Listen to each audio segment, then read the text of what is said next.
এই যে ছোট আলু দিয়ে গরুর মাংস খাওয়ার উপযোগী বর্তমানে টেবিলের মধ্যে চলে আসছে খাওয়ার জন্য সেই পাহাড়ি গরুর মাংস। এই যে আজকে গরুর মাংস দিয়ে রান্না হবে আজকে।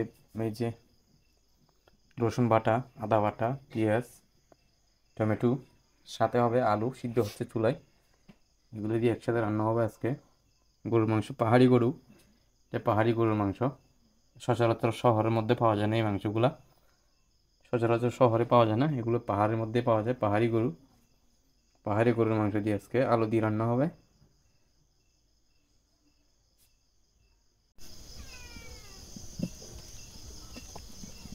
তেল দেওয়া হচ্ছে চুলায়, এখন মাংস রান্না হবে। এই যে দেওয়া হচ্ছে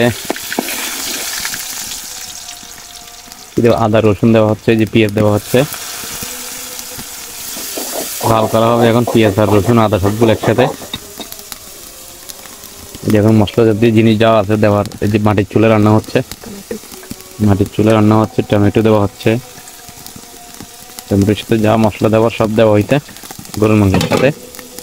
এই যে এগুলো কি মরিচ, হ্যাঁ মরিচ, পাহাড়ি মরিচ, এটা যা এগুলো হরহর ঢাকা শহরে পাওয়া যায় সেরকম মরিচ না, এটা হচ্ছে পাহাড়ি মরিচ, কাঁচামরিচ, পাহাড়ি কাঁচামরিচ। এই যে হলুদ দেওয়া হচ্ছে,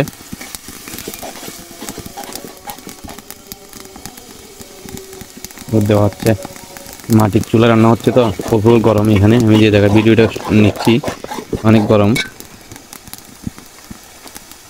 লাগতেছে আমার। মাটির চুলা রান্না, আমরা গ্যাসের মধ্যে রান্না করি বেশিরভাগই, আজকে শুধু ভিডিওটা নেওয়ার জন্য মাটির চুলা রান্না হচ্ছে। এই যে মশলাগুলো খুবই নিখুঁতভাবে যে হচ্ছে কষানো হচ্ছে, খুব সুন্দরভাবে কষানো হচ্ছে, যে মশলা দিচ্ছে।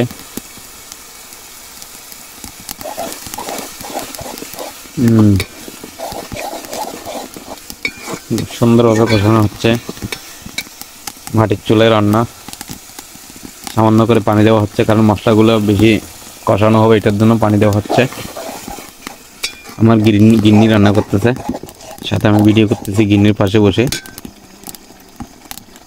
কষানো হচ্ছে, সেই করে কষানো হচ্ছে। 5 মিনিট ব্রেক নিয়ে আমরা আবার আসতেছি। এই যে মশলা কষানোর পরে এখন মাংস দেওয়া হচ্ছে, এই যে মাংস দেওয়া হচ্ছে, এই যে মাংস দেওয়া হয়েছে। এখন মাংস দেওয়ার পরে এখন নাড়া হচ্ছে, একটু কষাবে। মাংসটা কষাক একটু, আমরা আবার ব্রেক নিচ্ছি মাঝখানে একটা। এই যে মাংস প্রায় কষা শেষ, এখন আলু দেওয়া হবে এখানে।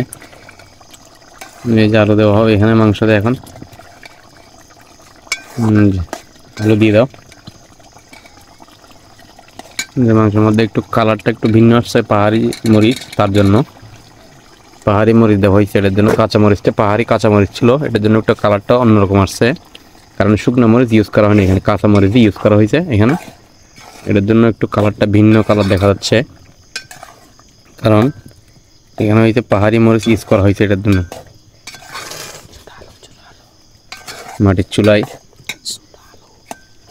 ছোটো আলু দেওয়া হয়েছে, এই যে ছোটো আলু বড় আলু দুইটাই দেওয়া হয়েছে, মানে কয়েকটা দেশি আলুগুলো, দেশি আলুর মধ্যে কয়েকটা বড় আলু রয়ে গেছে, এই আলুগুলো দেওয়া হয়েছে এখানে।